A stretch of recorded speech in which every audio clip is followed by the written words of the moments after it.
This just in, folks. Comic books are cool. Woohoo! I got way too exciting. I had Krispy Kreme again this morning. Really should have done that. I keep seeding it. Yeah, probably not a good idea to give the fat guy Krispy Kreme. So, Hey, by the guys. way, so this is, of course, my fantastic co-host, David. A couple quick announcements. We're going to do some fun stuff. Since you're on the video, you're going to hear it before the podcast people do. We're actually going to start doing some cons this year. We're going to do Fanboy Expo here in Knoxville. We're actually going to have a booth set up. We're going to go have some fun. We're going to do some stuff for kids, and I don't know why the kid thing, but I guess it's just it's like coloring and. So the ideal thing would be as if the show was super kid friendly, but It's not anti-kid friendly. But We then- could but then do we a have- kids version of comics though. could we do our regular show not kid friendly? And so my idea has been for a while to move to a once a month, like the Printed Panel podcast after dark. After dark. You know, kind of a like. Not your grandmother's podcast. Oh wait, grandmother don't have podcasts, right? Do they have podcasts? Why can grandma not be into sexy? But I'm just saying they could, but that would. dude, as I get older, it's more and Throw more it all in my viable. mouth. I'm sorry. Yeah, that's nice. All right. Anyway, but yeah, we're gonna do a couple cons. I think we're actually gonna do Heroes Con this year. I think that's our plan anyway. Looking for press passes. So, Hey, if there's any cons out there that want to send us press passes and fly us to you and put us up in a hotel, we're there. well, we might try to do at least one or two more this year. I mean, let's be fair. If somebody was like, "Do you want to come to Denture Con?" and they're going to give Well, us a free show. what? Yeah, exactly. Huh? Man, why are we not people today? What? No, you said Denture Con. I was just joining in the Denture. Okay. Anyway, so let's do our review episode. Let's quickly move Yeah, into our review episode. So we're gonna record a little bit the regular podcast as well, and we're gonna try some new things out. In case if you haven't been watching already, you notice we're in the lovely main store of Drama Comics Knoxville. We're gonna showcase a little bit of what's here, but the fact is we have more of a venue. We got more of a counter space to kind of sit at. Why do you want to sit Standing. down? Because I'm fat and old. That's why. All right. So. We both have prodigious height, and why not take advantage of that? 4 inches taller than me, though. My God. I'm not With your 4 hat inches on, taller. usually they need like 2 more inches than that. My hat is not 2 inches thick. I promise. It's just tall. It's a print. I feel like this is how we got flat earthers. What the hell? What? There's not. I'm gonna press the There's not record fun. button now. Hi, and welcome to the Printed Panel Podcast. I'm David, And I'm Garen. and today we're going to be doing Way too our. much sugar again today. You should not have given me that much sugar. I warn you not to give me that much sugar. I warn you every time. And you're like, no, let me give Garen sugar. That's a smart idea. We're going to be the Printed Panel Podcast brought to you by Krispy Kreme Donuts. Krispy Kreme, making Garen hyper since 2 weeks ago. People want to compare Krispy Kreme to Dunkin' Donuts. Really, there's no actual fair comparison. Dunkin' Donuts clearly is inferior to Krispy Kreme, and that's okay. That's okay. There's nothing wrong with that. People just have to accept it and move on. In the donut wars, I am not prepared to take sides. Also, I'm afraid of Dunkin' assassins. Because if they're going to kill you, man, they're going to kill you with, like, cream filling, and I don't want to be cream filled. That's just pornographic. Wow. It's going that way today, huh? No, it's Going that way. you made it weird. I made it weird. How is that possible? I'd never make it weird. Excuse me. Hey, and this way I can actually see the recorders going. You actually can see this actually on. So fun thing, guys. We record on a really nice Zoom Q2N 4K camera, and the reason I chose the Zoom We need an extra one, so Q2N, please send us a second one It's because Zoom. Zoom, please is- send us a second one because we're plugging your cam. Well, the reason I'm plugging it is not because, I do. I really appreciate Zoom. I appreciate Tascam. But the reason that I'm bringing it up is because I walked out of my house this morning and completely 100% totally forgot the tripod that we normally work from. So normally we have our Tascam set up on a little tripod. Stuff getting in your way. Yeah, well, we're both going to do this. So. Oh, okay. I gotcha. All right. Not enough counter space. Normally I have a whole table.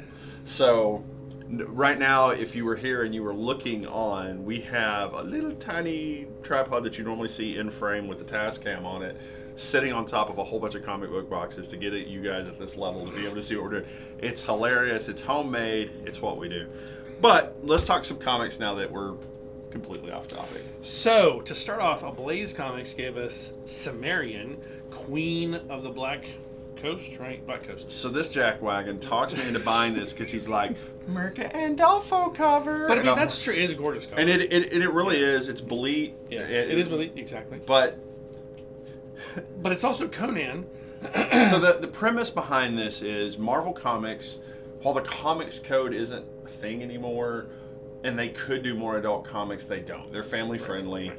They keep things PG-13. And Marvel did used to have the Max imprint, yeah. which they still own. They could still do it if they wanted to. Conan and Max imprint would be this, essentially. Although, what about this was Max? Like the blood? Yeah, I guess. This is supposed to be an uncensored look at Conan, Belit, and all this, but there's no sex, there's really no nudity. I mean, there's no... I want to say, and first of all, I love Ablaze. Ablaze they've done some cool things, Vampire State Building, Unsacred. Oh, yeah. Mirka and Dolpho's Unsacred, exactly. But I hated this. And I'm not going to down it on its own merits, but number one, Conan talked like he was much more civilized than he should be. Mm-hmm. And number two, he kept calling a guy master. Why in the hell would Conan the Barbarian ever call anyone master? Well, I did not like this. I did not care for it. If you do a little research on this, you'll find that the Ablaze, I believe, already got sued for this. I don't know. We'll see an issue 2. They may have got a cease and desist order. They probably have a cease and desist. We have Red Nails. It's supposed to be coming out in April. That's the Conan book. They have licensed Robert E. Howard, and right. Garen very intelligently pointed out under the Marvel imprint that Dark Agnes has changed title from just Dark Agnes to Robert E. Howard's Dark Agnes, which probably means that Marvel has an exclusive deal with Robert Howard's estate. So my guess is that while we had one issue of this, we may not get any others. So if there's something you really did like, and by the way, it wasn't an awful comic. It just wasn't. I didn't hate it. Wait a minute. Yeah. I'm not saying anything about it as a virtue of a comic. What I am saying is that I have been a Robert E. Howard scholar for many years, mm-hmm. and if you read Robert Howard, right. he left the sex and the deep, bloody gore off the page. Right, he left it to your imagination. Robert Jordan, L. Sprague de Camp, Lynn Carter, all those guys who came along afterward and wrote George Conan. R. Martin. Yeah. Did George Martin write? R. Martin. His are all fantasy books. But no, I'm saying that actually wrote Conan. Oh, he wrote Conan, but yeah, I thought you just muddied the waters. I thought you were talking about just fantasy books in general. I was going to say, no, he didn't. No. But as he came along and other authors tackled Conan, they continued that. Like, is Conan a ladies' man? Heck yeah. Does he like the women's? Yeah. Does he like the big women's? Yeah. Does he like the small women's? Yeah. But he doesn't I don't know, there was no need of the deep love. As a matter of fact, the closest you come to that is Arnold Schwarzenegger's version, and in all of the edited, you don't see the love scene between him and Valeria, which I think actually adds something to the film because I don't need Schwarzenegger in that way. I'll pass. So next for me is, I missed this one last week. This is Dark Ark After the Flood. Dark Ark number 3, After the Flood. Now, by the way, this was delayed for several weeks, and we really didn't know why at first, but then we figured out why. Juan Doe is not doing the art anymore. Oh! So that's why we were... Jesus Hervis. Yes. Art's fine. Nothing wrong with it. In fact, it sticks with the same style. But having Juan Doe not do it really is kind of a sting because he really has been integral to Dark Ark since the beginning. So, good storyline though. We see more of Kaylee, what she's doing to take over for her father. This is a great story. So, very happy with this. Sorry it took so long, and thank you to Cullen Bunn for continuing amazing storyline. The next one is Join the Future, also from Aftershock Comics. Join the Future. Essentially, the story is the world has moved on. All these huge megacities have been created. They're buying up places like Arlington, Virginia. They're buying up Raleigh, Durham. And they're creating these megacities. And the idea being, hey, listen, just come and live in one place with us. Just let's all work together. Let's be all civilized together. They give you a free home. They give you a cool job. If you don't want to work, you don't have to work. You're given a stipend of money, regardless of what it is. It is a utopian-style society.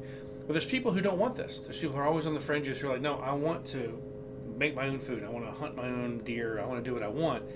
This is a story of those people and what happens to them to them being forced into this new life. And this was a pretty good book. There's letters at the end where basically what happens is whenever one of these big, huge megacities is built, there's all these little towns that are abandoned. So the scavengers that go out and go scavenge those towns to find things left over, trinkets or souvenirs or whatever. They find these letters from people talking about the cities they're going into. It's a little, I don't know, a little megalomaniacal. This is a little one of those you're like, why would anyone force them to do this? But we're going to find out going forward. This is a pretty good book. Butcher of Paris is my first one from Dark Horse. Again, this is based on, of course, a real butcher of Paris. What's happened is now the French have thrown the Nazis out. Not really, but they sort of did. The Nazis. Yeah. The Nazis are gone. So now what's happened is the French resistance now is going in and hunting all the collaborators for the Nazis. And the detective who's hunting down the serial killer is now accused of being a collaborator. He was not. Nazi sympathizer. But not sympathizer, but a collaborator. No, they're calling him a collaborator the same way they called Odo a collaborator in Deep Space Nine because he worked with the Cardassians. That's the point. He had a job to do. He could either not have worked with the Nazis and been killed, or he could work with the Nazis and actually survive the occupation.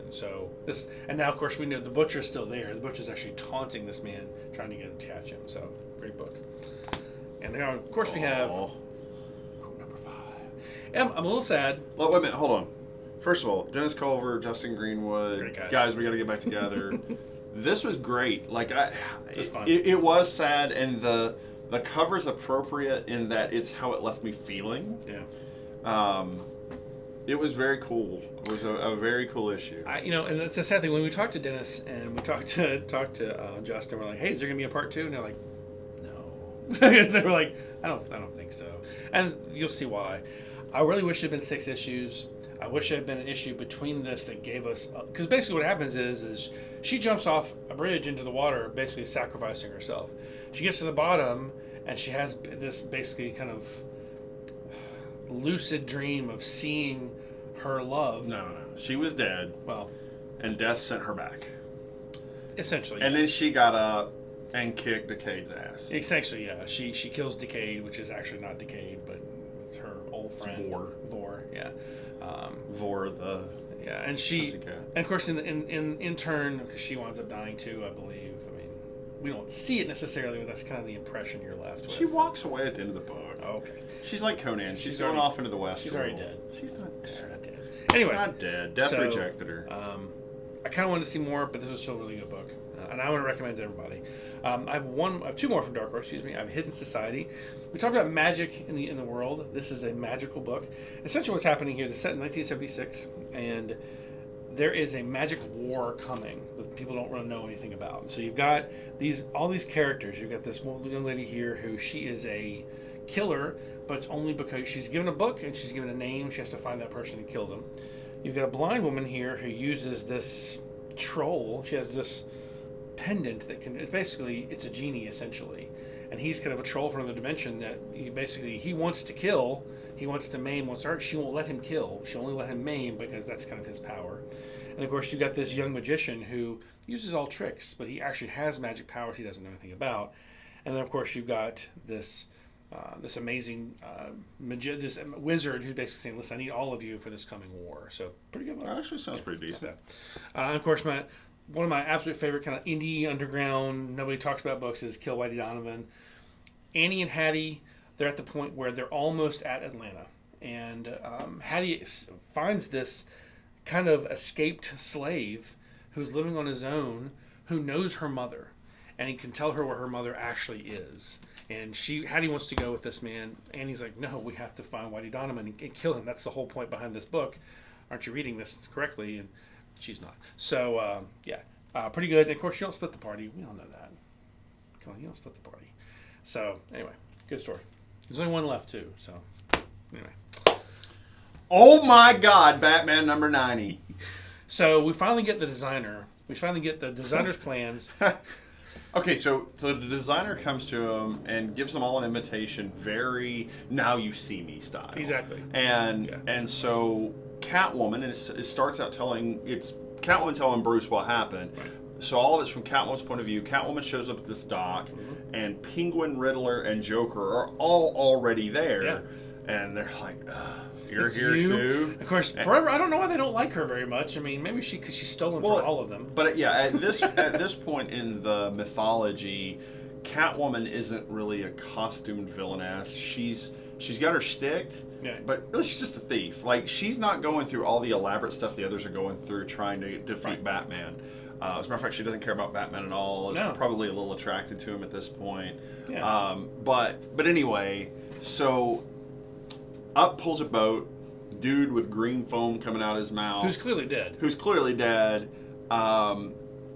Takes them out in the water to a floating Victorian mansion. What was the place called? It's not Hell House, but it's essentially Tartarus House. Yeah. Anyway, and he takes the designer, who we see, and up to a point, up until the turn, I was like, that's Bruce. That's Bruce. That has to be Bruce. And Bruce is gonna, 2 issues from now, Bruce is gonna be like, yeah, I'm the designer. I planned all this so I can defeat you all. It's clearly Thomas Wayne as a designer. No. So anyway. Interesting. No, it's not. So. Ra's al Ghul? No. So he takes each one of them independently, and it is the origin story. Issue 90 is the origin story of the designer, who very much to me felt like Moriarty. Oh yeah. I was up against a great detective, and the detective was always 2 steps ahead of me, and so I said, what if I went 15 steps ahead?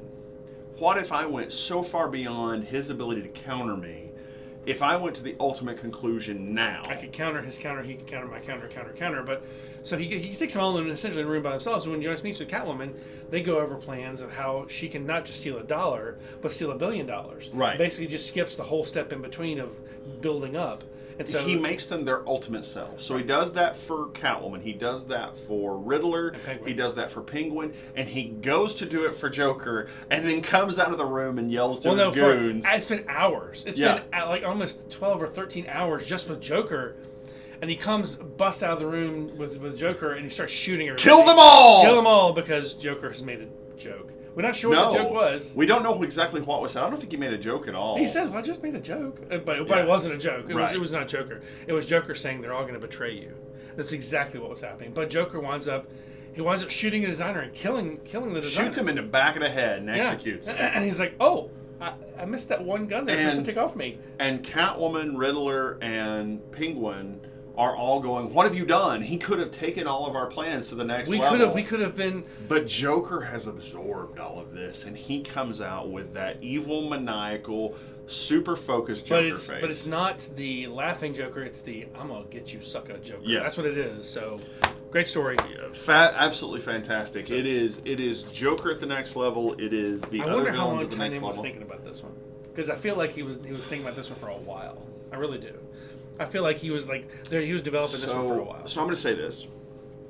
Tynion has always been a great writer. Yeah. But he has been considered a second-tier writer. He's come in behind Snyder several times and ended out series. He gave us the James Gordon Batman, which was a fun story. And he did that. He's done that for a few things for Snyder. And I think he was looked at as a second-tier writer. This is what steps him out to the level. Something is killing the children is something he's doing for Boom. Yeah. That's, to me, not second tier at all. That's phenomenal. So, but this is what steps him out. This is his masterwork that puts him on the level with John Hickman, Bendis, Cullen Bunn, Donny Cates. He's a force to be reckoned with, and he should never be looked at again as the cleanup guy. No, this is much more than that. Justice League number 42. So it's funny.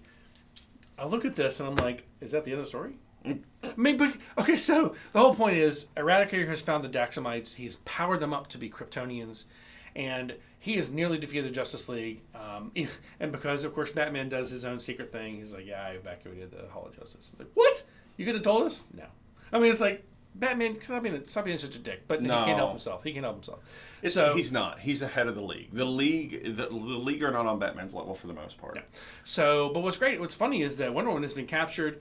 Eradicator is trying to literally rip her DNA out from her to create this ultimate Kryptonian combination, which of course we also see in Master Race from Frank Miller. Yeah. But interesting. Might have stolen that story. Interestingly enough, the one good Daxamite tries to kill Eradicator with a Young Sogol, or it tries to kill him with a bazooka, which is interesting enough. But some sort of laser beam. so the whole time Xanadu is like, listen, there's only so much power I have, and he's not magic. I can't touch him, but his technology is unique. I can't do anything about him. So then, of course, the tactician, John Stewart, says, I got a plan. My plan's going to work. Flash, I need you to run as fast as you can. Do everything. Exactly what you do best. So Flash does that. He goes. Although this does touch on the fact that Flash is not at one with the Speed Force. No. And Stewart says to him at one point, "Can you harness enough of the Speed Force to do what needs doing?" Because here's the thing, Barry's not the fastest. He's not the fastest man alive. But if you've been reading Flash, which I dropped off a few issues ago, the Speed Force is broken. It's Speed Force is being shared. Yeah. Where it was always his, and then it was Wally's, and now it's back to being his and Wally's and the other Wally and Captain Cole Jr. And so now the Speed Force is being shared, which is an interesting thing. Like all these other characters like Jesse Quick and Max Mercury, they're gone. The original Flash is even gone. His was magic based and not Speed Force. Well, it is Speed Force now. It's all Speed Force because they retconned it anyway. But yeah, you're right. Speed Force isn't exclusive anymore, so he can't control it the way he meant to. But Wally was the primary tap. He's the one who was always able to tap into that Speed Force, and he really was faster than any other ever. So, what Barry does is he lures them away. He lures the Daxamites away. They slip into a pocket dimension where the Justice League is waiting for them, and Xanadu has essentially trapped all the Daxamites. It's like, okay, now you're playing on my terms.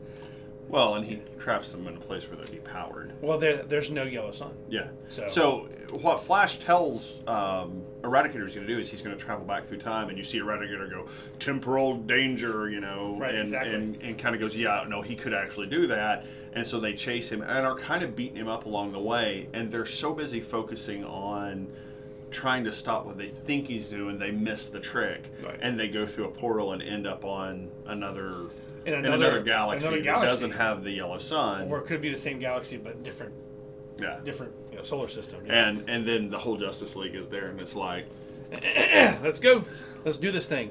Of course, Batman of course rescues Wonder Woman. Says, "You ready to fight?" She's like, "Oh yes, please." Yeah. So this is gonna be personal. And here's the funny thing: I don't think this is the way the story was originally meant to go. No. I think this was the start of, as you said, the end of Wonder Woman and a replacement for Wonder Woman and all this other stuff. And I think 5G or Generation 5 being gone, we're now seeing these weird middle stories. It'll be interesting. DC's to see in an where interesting this goes. place. I'm concerned for the DC hierarchy. I'm concerned for the comics. I'm concerned for what's going to happen next because I think Jim Lee's fantastic. Don't get me wrong.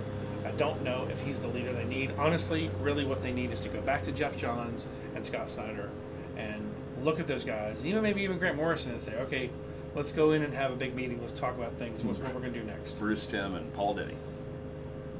But I mean, they're back. Bruce Timm and Paul Dini are back for the Batman Adventures.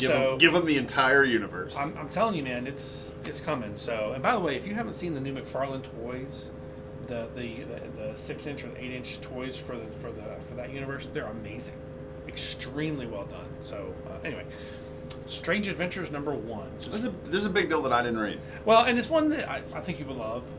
Tom King, of course, he did Mr. Miracle, which was 12 issues of. Why do we always have to go to the hell Mr. going on? Miracle? Because it's his masterpiece. It really is Tom King's masterpiece. This is phenomenal because essentially, so you know the story of Adam Strange.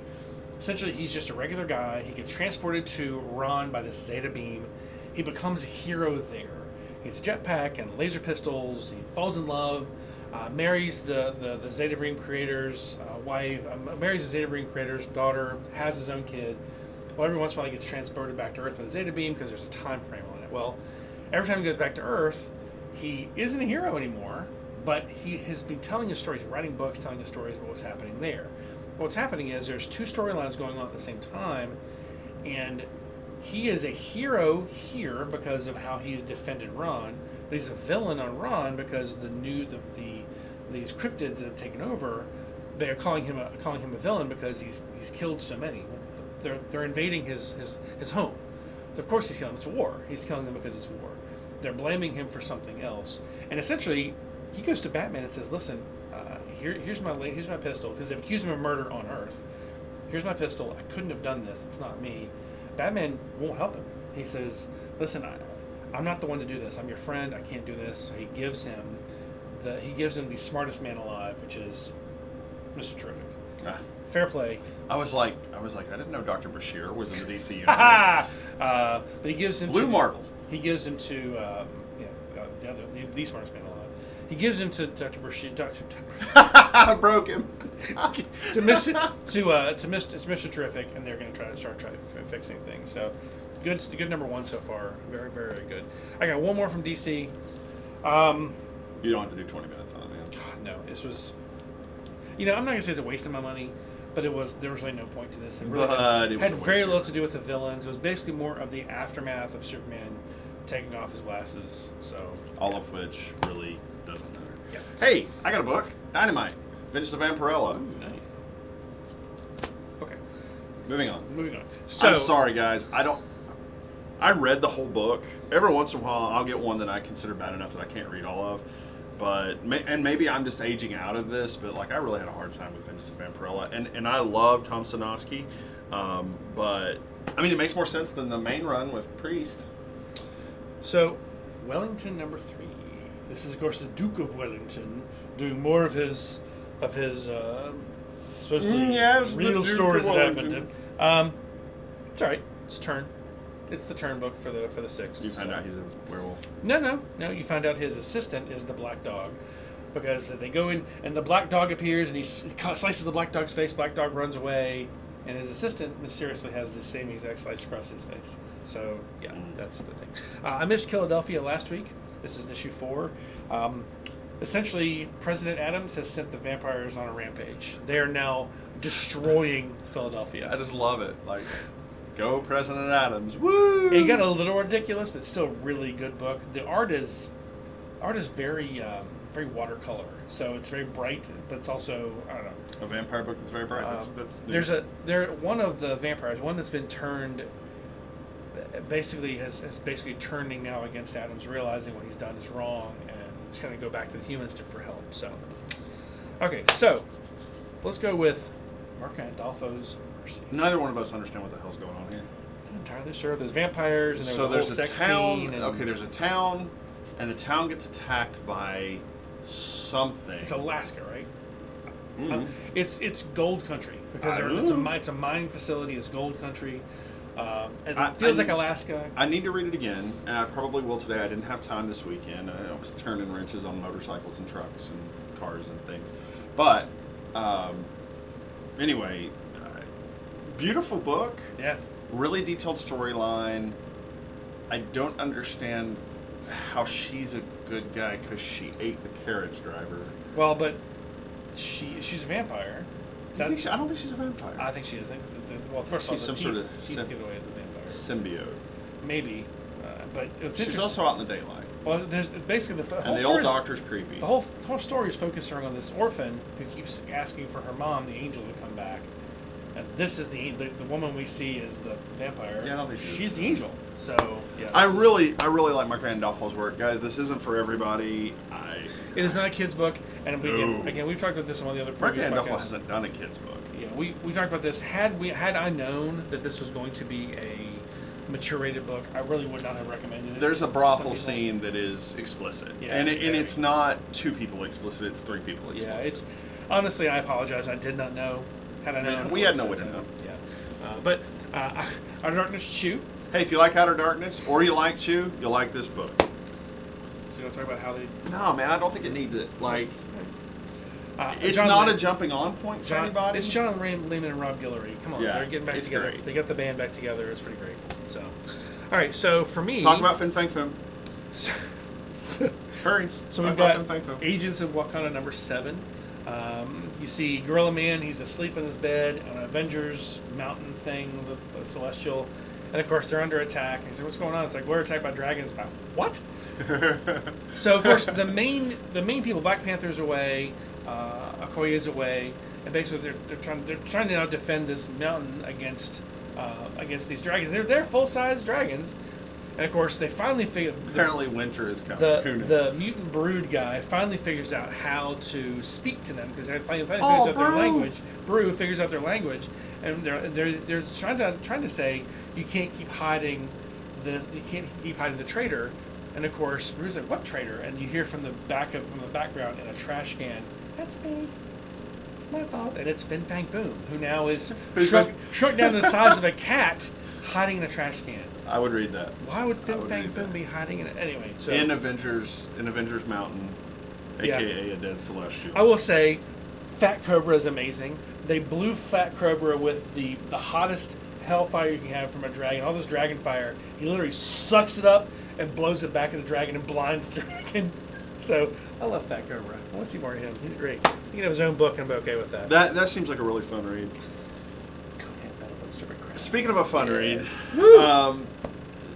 heist book in a big way. Conan.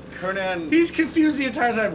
He's like, "What the hell is going on?" I mean, literally, he doesn't know what's going on. But he's like, "Fine, I'll cut whoever I need to cut." Conan Out of Time is the best Conan because he's so fun. He is the barbarous or barbarian-ish. I don't know. That word didn't work out. But anyway, he is the savage instinct of every human ever. Yeah. And him parading through Vegas with this young thief is wonderful. They're chasing Black Cat, and then Scarlet Spider shows up. So my favorite is this young lady who's with him, and she's actually pretty great. She's very technology savvy. Yeah. She goes to get her car, so he's standing there with the attendant waiting. And I was like, "Is that real leather? is that real fur? Huh? You have to dry clean that?" I mean, literally trying to make conversation with him, and it's like, "Shut up!" It's like it was beautiful, great book. But he does get the ring he's supposed to get, and the whole time Mephisto's like, "There's a plan, son. There's a plan.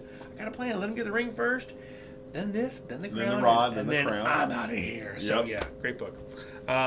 Speaking of great book, Dr. Doom. Wow. So you're not sure if Kang is Doom's descendant or Doom is Kang's descendant. You're not entirely certain because they're talking about it. For some reason, they're on a train like hobos, traveling the country. We could do the podcast as them. You could be Kang, I could be Doom, or vice versa. Yeah. And that's basically what you get. It's just two dudes bantering the whole time. But the whole time Doom hates this man. Like, but they're on a boat and they're threatening each other, and then all of a sudden they just break into laughter, right? And then just go on doing their thing. So yeah, it's interesting. It's Doom. Yeah, so this is pretty great. I can't wait for the continuation because they do figure out how to stop the black hole. Yeah, and so he calls Reed. He's like, "Okay, now listen. I know you have that. I know you got Blue Marvel there with you." He's like, he's like, "It's easy. Just have Blue Marvel go into the black hole, have him set himself off because he's survived a nuclear blast.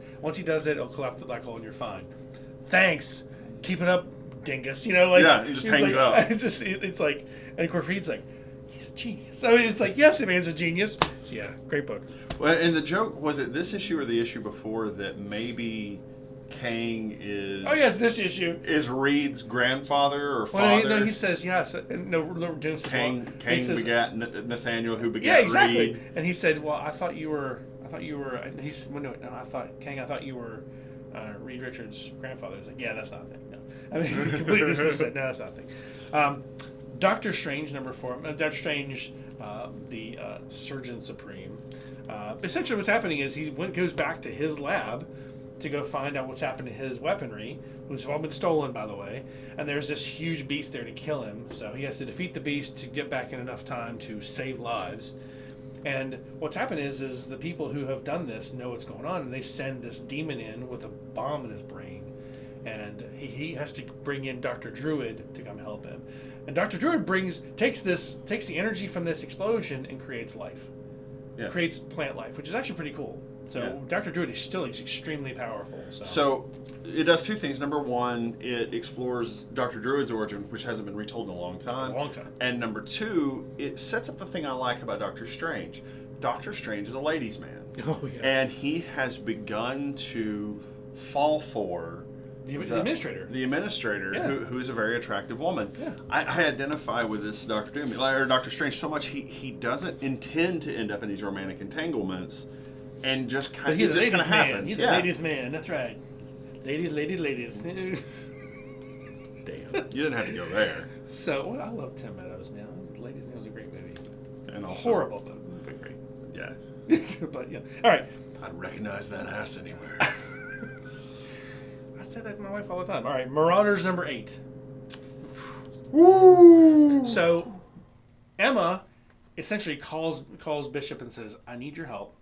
And she says, "What's going on?" She's like, "I need you to come to find me." So basically, she's freezing cold because she's standing basically near the ice tower. She's stopped Pyro in his tracks. She basically has put him under a spell, and he's just standing there. But she's given him this weird dream to basically distract of him hooking up with Jean Grey. Let's not bury that. That is so good. So they jump in a Camaro or a Z28 and take off. It's like Smokey the Bandit's car. Exactly. Yeah. It's a Trans Am, Z28 Trans Am. Okay, there you go. So, I don't know, man. I'm not from the 70s.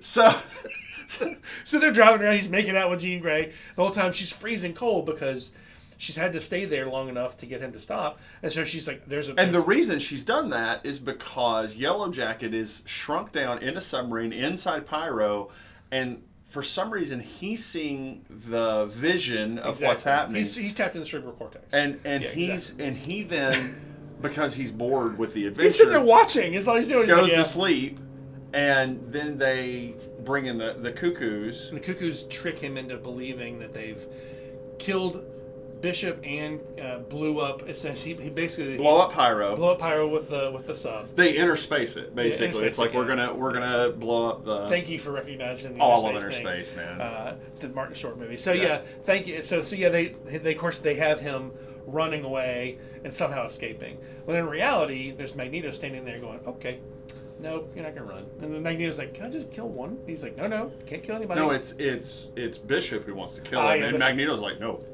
No, there shall be no killing.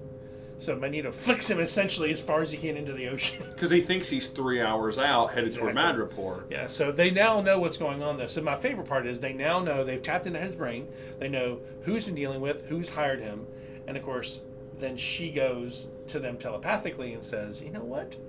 Don't mess with me again or I will kill you." The Verendi, yeah. The Verendi, and then of course, then she sets Pyro against them, and of course, it's not real. He's not really there. He does set him on fire, and it hurts a lot.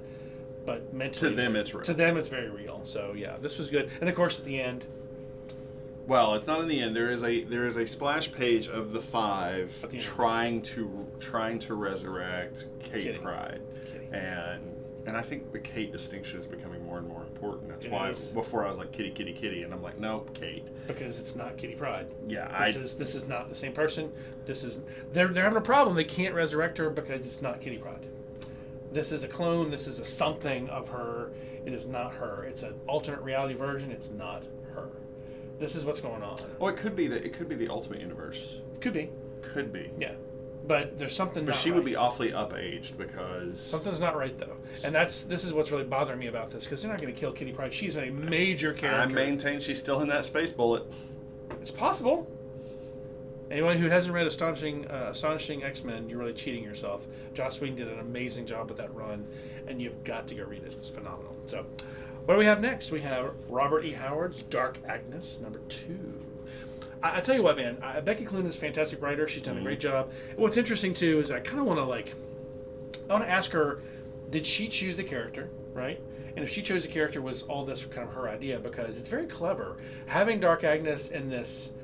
How do you write, 16th century France? I mean, how do you do this? But she intersperses French and English in the same, mon oui, mon capitaine. I mean, it's so fantastic. If she doesn't speak French, I am hellaciously impressed with her This is pretty great because essentially you're talking Dark Agnes. She wants that revenge, but miraculously somehow she can't quite get that revenge. So, and I love Etienne, man. He's a creep, but he's awesome. Oh no, he's not a creep. Etienne's awesome. He's a creep. He is not a creep.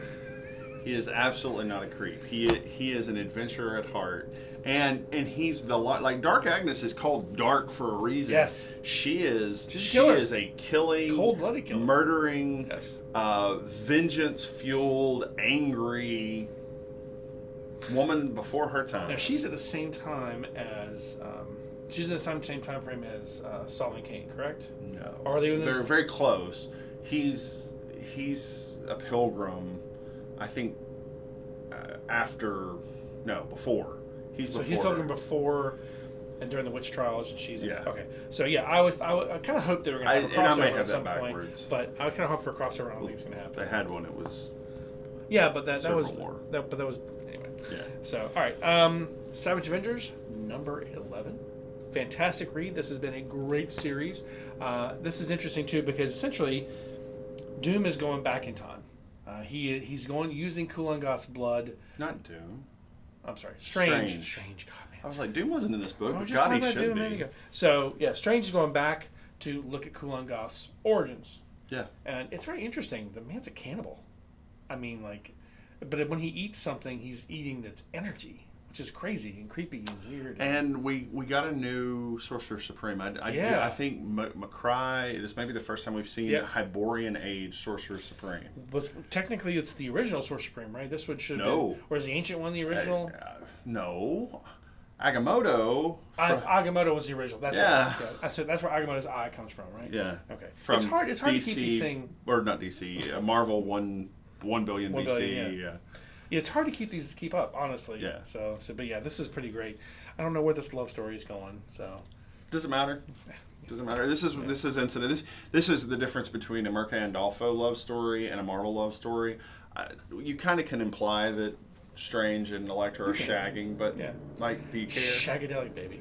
Yeah. So, Strange Academy number 1, 5 first appearances. I mean, 2 Asgardian twins apparently, a frost giant. Doyle Dormammu. Doyle Dormammu, clearly my favorite character thus far.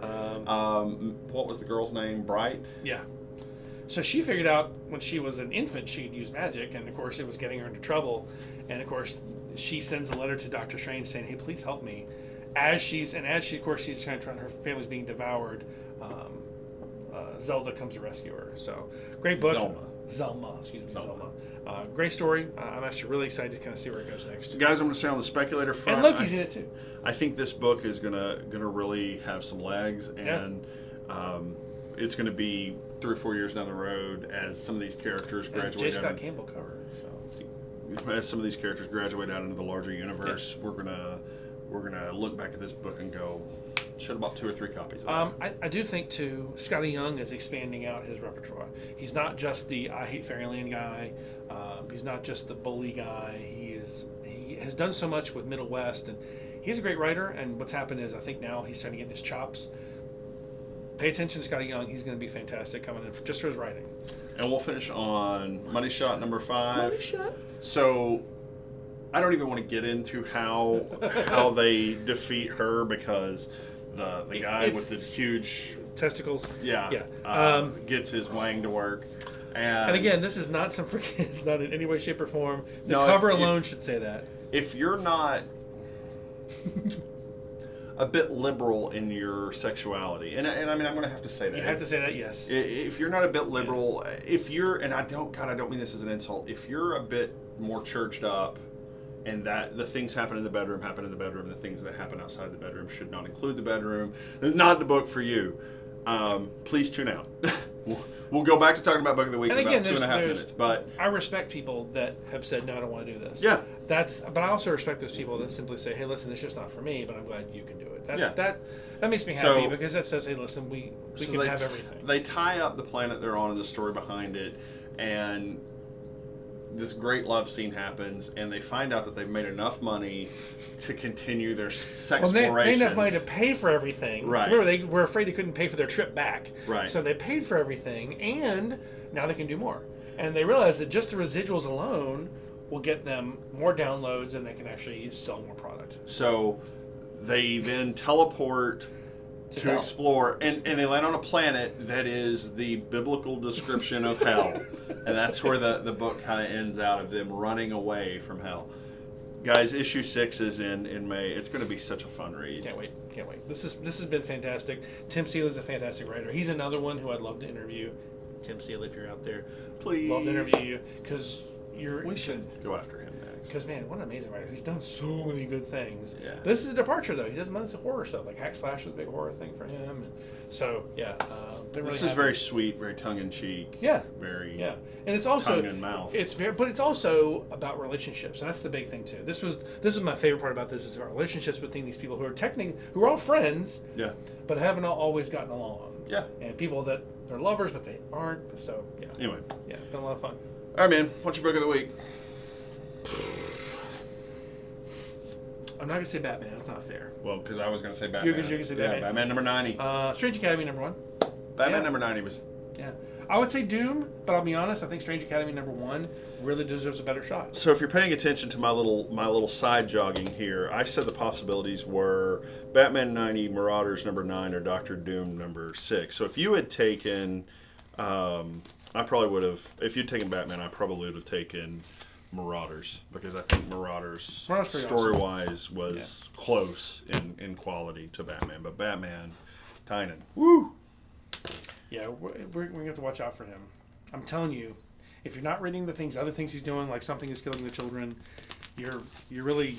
You're missing out. Kind of missing out, yeah. So. All right, guys, I'm going to walk around the counter, entertain them. You want to do a little dance? Yeah, no, do something. No, you don't want to do that. No dancing. That's not a good thing. Nobody wants that. Dance away. No. I can't do the truffle shuffle. Quick now. No, I can't do the truffle shuffle. Quick now. No. The Printed Panel Podcast brings you Garen dancing in place. You can do the truffle shuffle. Thanks for listening, guys.